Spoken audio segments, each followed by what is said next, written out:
Assalamualaikum warahmatullahi wabarakatuh. Perkenalkan, nama saya Aspen Hairi dan teman kelompok saya Hoza. Kami di sini akan memaparkan sedikit materi makalah yang berjudul Peran Guru dan Orang Tua dalam Meningkatkan Perkembangan Peserta Didik. Nah, langsung saja saya akan memaparkan tentang apa sih itu peran guru kayak gini. Dalam garis besar, guru adalah pengajar yang ada di sekolah. Sebagai seorang pengajar atau sering disebut dengan pendidik, guru dituntut untuk menyampaikan ilmunya kepada siswa, menasihati dan mengarahkan siswa kepada perilaku yang lebih baik dan sebelumnya. Guru adalah seorang yang memberikan fasilitas untuk proses perpindahan ilmu pengetahuan dari sumber belajar ke peserta didik sebagai tenaga pendidik profesional. Nah, yang dimaksud dengan peran guru ini adalah seorang guru yang mampu mengajar kepada siswa maupun ya di sekitar lingkungan sekolah, perkampusan gitu. Dia mampu mentransfer ilmu yang dia pelajari untuk memberikan ilmu tersebut kepada mahasiswa itu sendiri kayak gitu. Itu peran guru sih menurut saya.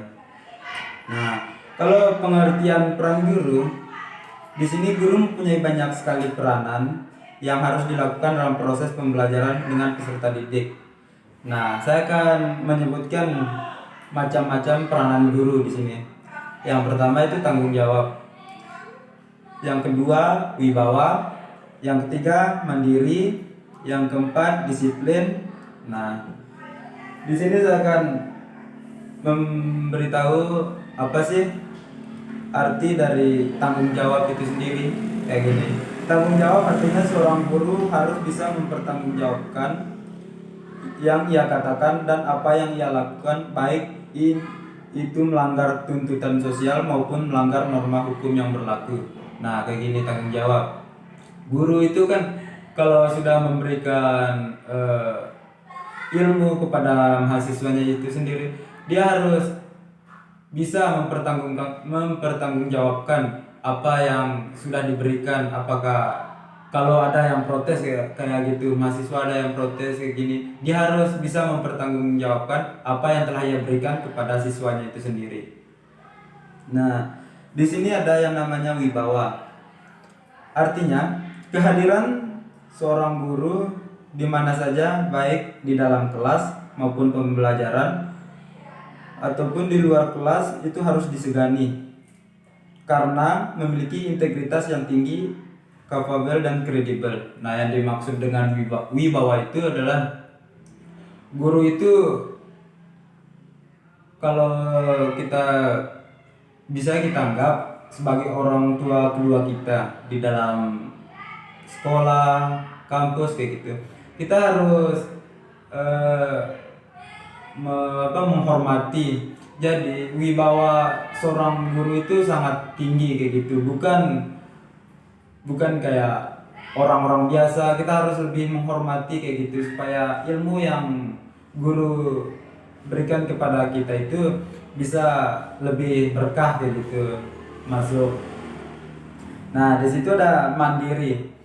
Artinya bahwa dalam kenyataan sering muncul masalah antara peserta didik dengan peserta didik yang lainnya, antara peserta didik dengan guru, peserta didik dengan anggota masyarakat. Ketika masalah itu muncul, maka sangatlah diharapkan agar ia mampu mengatasinya secara mandiri dalam mengambil keputusan yang tepat untuk mengatasi masalah itu.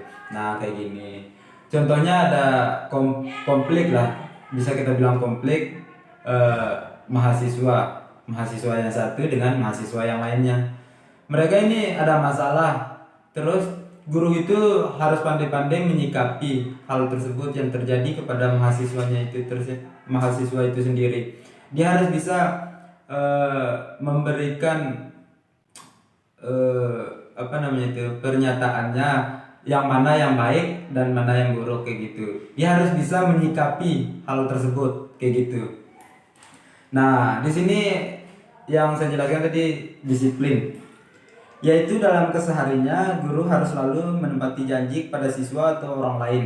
Guru juga harus bisa tertib dan patuh kepada peraturan dan norma yang ada, karena guru adalah sosok yang ditiru baik di sekolah ataupun masyarakat. Nah, teman-teman, di sini kan mungkin teman-teman sih udah tahu apa arti disiplin, tepat waktu kayak gitu kan. Sebagai seorang guru kita harus mencontohkan kepada siswa atau mahasiswa kita contoh yang baik. Contoh kecilnya saja, kita harus tepat waktu. Misalnya kalau ada kita masuk jam 8, kita harus ya jam 8 harus masuk kayak gitu. Itu sih yang dimaksud dengan disiplin yang saya tahu, disiplin terhadap waktu, ya banyak lagi.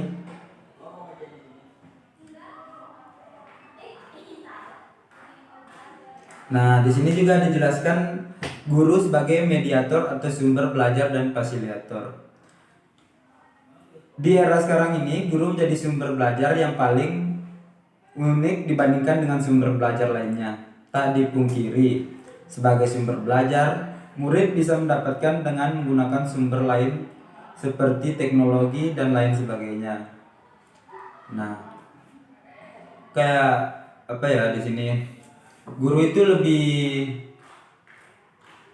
lebih asik daripada kayak teknologi lainnya. Walaupun sekarang udah banyak muncul teknologi, tapi guru itu ya paling enak menurut saya metodenya, karena bisa langsung gitu menerapkan.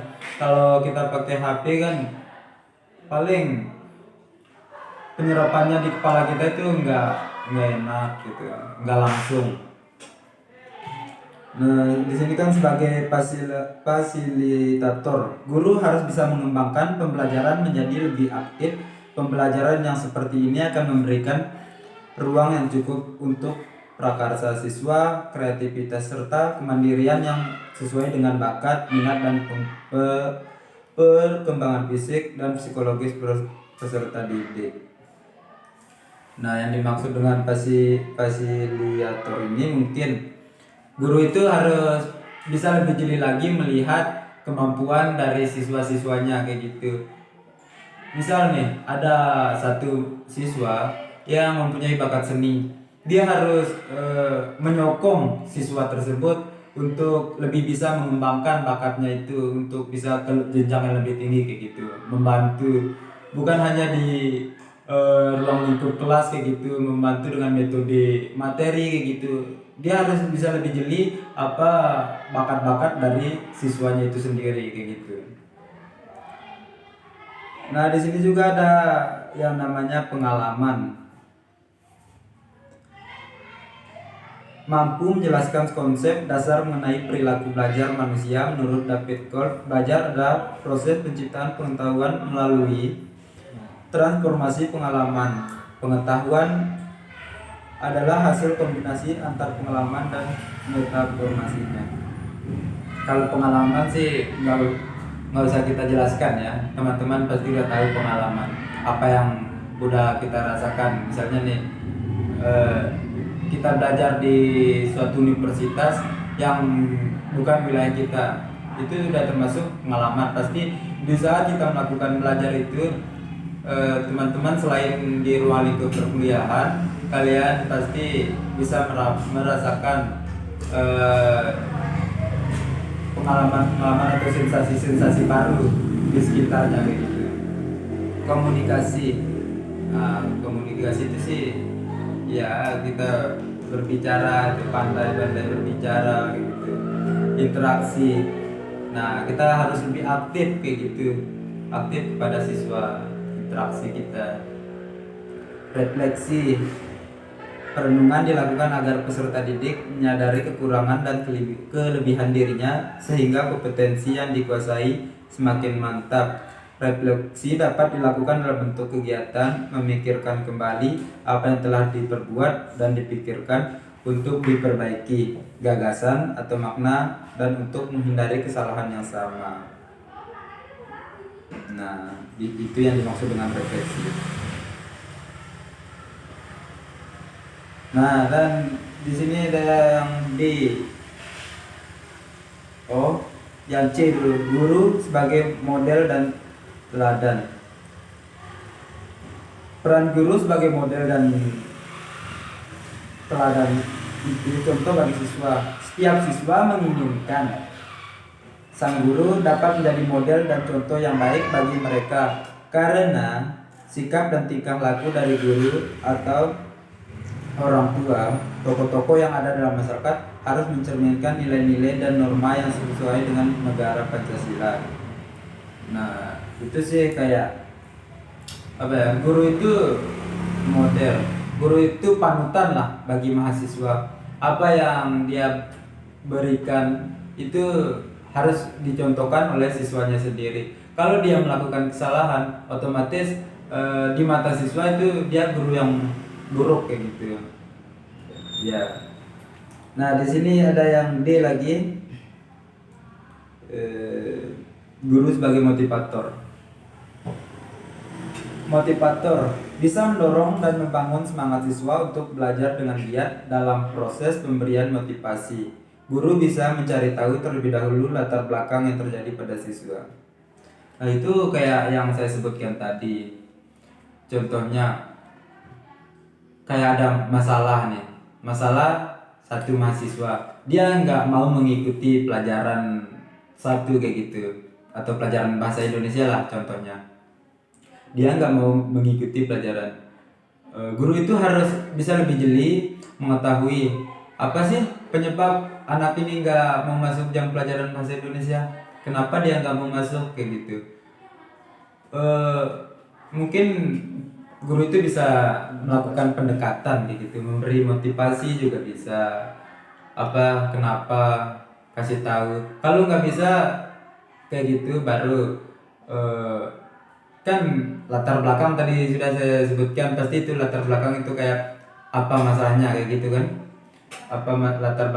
kenapa dia nggak mau, pasti kita harus cari tahu itu dulu. Dan solusi sih kita harus melakukan pendekatan agar kita bisa memotivasi kayak gitu, bisa memberikan arahan yang lebih baik kayak gitu biar dia bisa masuk lagi ke jam tersebut. Nah, yang E di sini guru sebagai pembimbing dan evaluator. Sebagai pembimbing, guru mendampingi dan memberikan arahan pada siswa berkaitan dengan pertumbuhan dan perkembangan pada diri siswa, baik meliputi aspek kognitif, efektif, dan mampu psikomotor, serta memberikan kecakapan hidup baik akademik. Di sini dijelaskan ada yang ketiga, implementasi dari peran guru dalam kehidupan sehari-hari. Implementasi dalam peranan guru sebagai seorang pendidik, setidaknya siswa bisa mengimplementasikan dalam kehidupan sehari-hari agar apa yang diajarkan oleh guru itu tidak sia-sia dan bermanfaat dalam kehidupan siswa. Hal-hal yang dapat diimplementasikan dari peranan guru, contohnya kayak menumbuhkan sikap dewasa peserta didik. Nah, sebagai pendidik dan pengajar, guru bisa menumbuhkan sikap dewasa dari peserta didik. Siswa harus mampu mengikuti dan menaati apa yang disampaikan oleh guru. Kayak siswa bisa bertanggung jawab gitu, apa yang udah diajarkan oleh guru. Dia harus bisa menerapkan di kehidupan sehari-hari, bukan hanya sekedar teori saja kayak gitu. Yang selain menumbuhkan sikap dewasa peserta didik, di sini juga yang dijelaskan di situ kan B, menambah wawasan siswa. Guru berperan sebagai mediator dan fasilitator, di mana guru harus bisa menambah pengetahuan siswa. Siswa bisa memiliki kemampuan yang akan diterapkan dalam masyarakat. Di antara implementasi yang dapat siswa lakukan adalah siswa bisa berkomunikasi, siswa bisa memiliki pengalaman yang banyak, siswa bisa merefleksikan diri, siswa juga memiliki kemauan tinggi untuk belajar kayak gitu. Nah, di sini yang selanjutnya ada peran orang tua. Di sini akan dijelaskan oleh teman kelompok saya, saudara Hosa.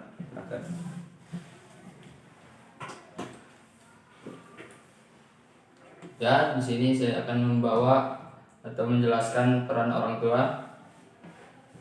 Di sini sudah dijelaskan guru bukan satu-satunya sebagai pendidik bagi siswa, tapi orang tua adalah orang paling berperan dalam mendidik anak. Orang tua juga memiliki lebih banyak waktu dengan anak dibandingkan guru. Dan di sini ada juga pengertian peran orang tua, yaitu orang tua berperan sebagai pendidik adalah dengan mengasuh, membimbing, memberi teladan dan membelajarkan anak. Dan tujuan dan manfaat peran orang tua untuk anak. Tujuannya dalam mendidik anak itu agar anaknya itu diarahkan ke sikap yang baik atau perilaku yang baik, serta berbakti kepada orang tua, tentunya berbakti kepada orang tua, serta menghormati saudara dan sesamanya. Adapun macam-macam peran orang tua di rumah, ada beberapa peran yang dapat dilakukan oleh orang tua selama di rumah bersama dengan anak mereka, yaitu yang pertama, memberikan suasana yang nyaman untuk anak belajar. Suasana yang nyaman untuk belajar akan membuat anak menjadi lebih enjoy dan tenang ketika belajar. Orang tua bisa memulai dengan menyediakan tempat khusus untuk anak belajar, seperti ruangan yang hening dan jauh dari keributan dan keramaian. Orang tua hendaknya mampu menciptakan suasana kondusif atau nyaman, yaitu merupakan kondisi yang diciptakan orang tua agar anaknya itu terdorong, termotivasi dan semangat untuk belajar di rumah. Yang kedua, mendampingi anak belajar di rumah.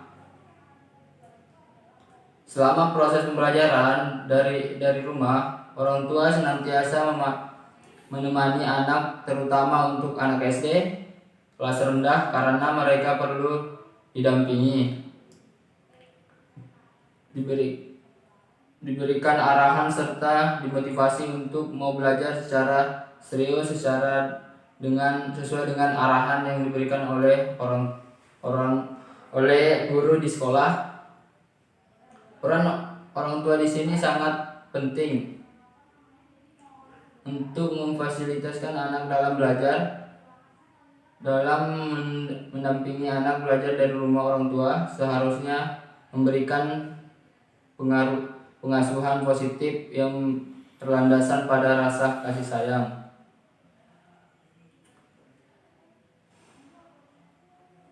Dan yang ketiga, menjadi contoh yang baik untuk anak,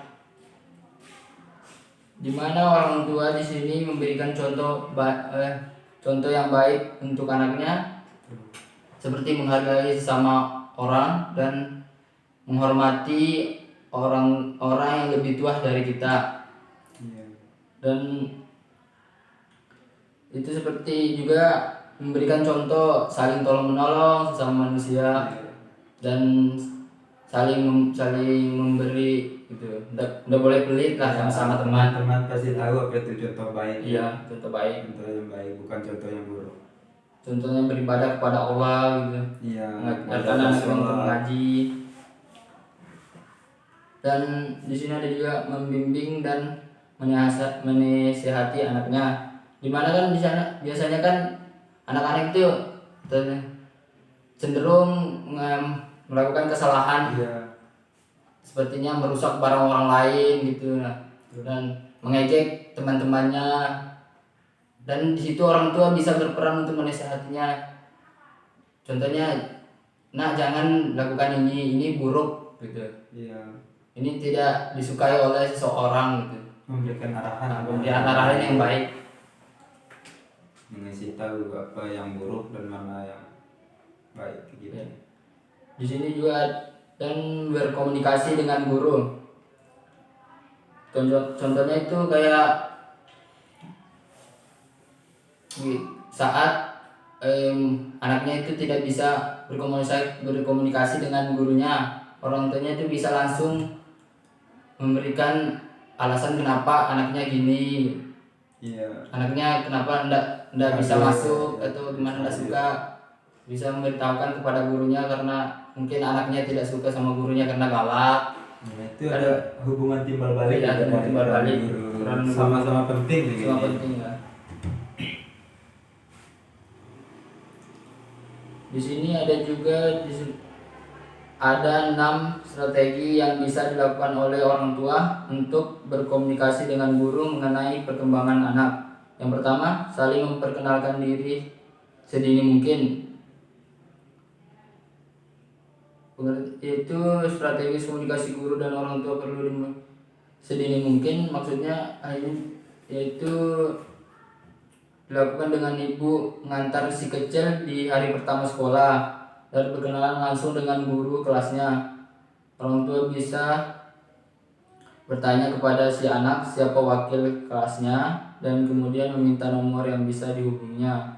Orang tua juga bisa berkunjung ke sekolah untuk bertemu dengan guru tersebut agar mereka bisa saling mengenal satu sama lain. Yang kedua, saling mencari informasi mengenai kegiatan anak.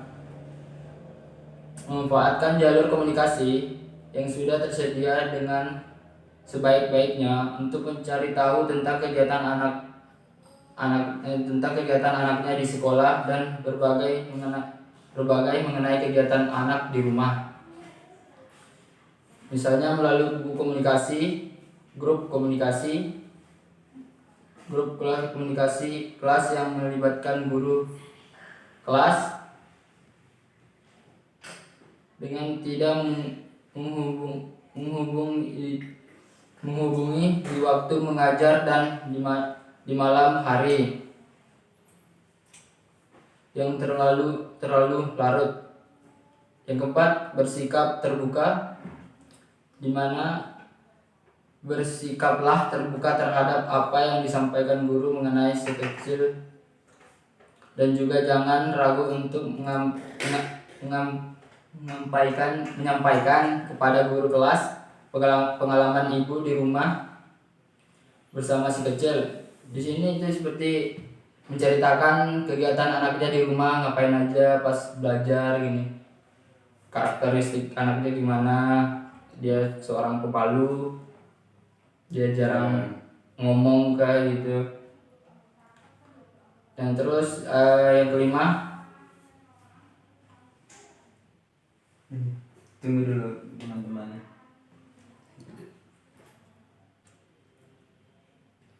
Kelima, hadir di acara sekolah si kecil. Di sini hadir di acara sekolah si kecil seperti saat penerimaan rapot anak-anaknya. Orang tua dapat menemaninya untuk menerima rapot sehingga bisa menyempatkan diri untuk kebutuhan si anak sekolah seperti menghadiri kegiatan guru, contohnya itu tadi menerima seperti rapat dan atau penerimaan rapot si anaknya. Ya, karena itu juga berpengaruh terhadap mental seorang anak jika kayak dia melihat teman-temannya ada orang tua sementara dia nggak ada yang datang kayak gitu, itu bisa menyebabkan mentalnya Iya. down atau gimana. Mental untuk sekolah, dia mau sekolah lagi kayak kurang kayak gitu, dia nggak mau belajar. Lanjut. Dan 6, gunakan jalur komunikasi yang tepat.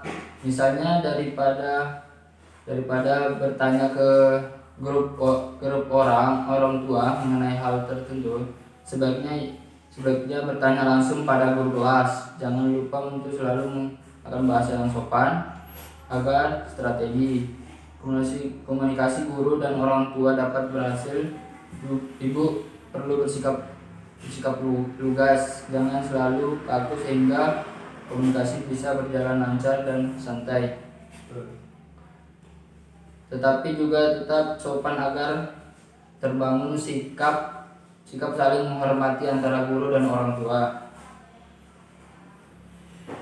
Dengan komunikasi yang baik, tentu ibu dan guru dapat mendukung proses belajar si kecil dengan lebih optimal. Sekian dari materi peran orang tua dalam perkembangan. Ya. Di sini saya akan menyimpulkan peran guru dan orang tua. Guru itu memiliki peranan yang penting di lingkungan sekolah. Di antara beberapa peranan guru ialah guru sebagai pendidik dan pengajar yang harus membimbing dan mengarahkan siswa agar bisa menjadi manusia yang lebih baik lagi. Tugas guru itu sebagai sumber belajar dan fasilitator mengharuskan guru untuk menyiapkan semua kebutuhan siswa dalam hal sumber belajar.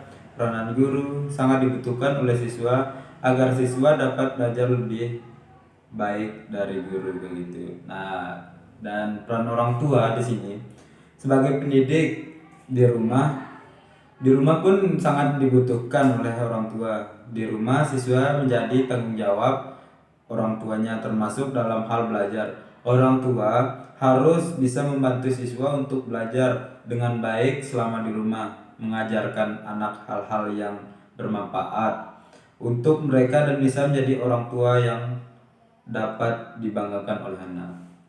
Nah, teman-teman, mungkin segitu saja pemaparan makalah kami yang berjudul tadi di situ peran guru dan orang tua dalam meningkatkan perkembangan peserta didik. Demikian dari kelompok kami. Wabillahi taufiq wal hidayah. Wassalamualaikum warahmatullahi wabarakatuh.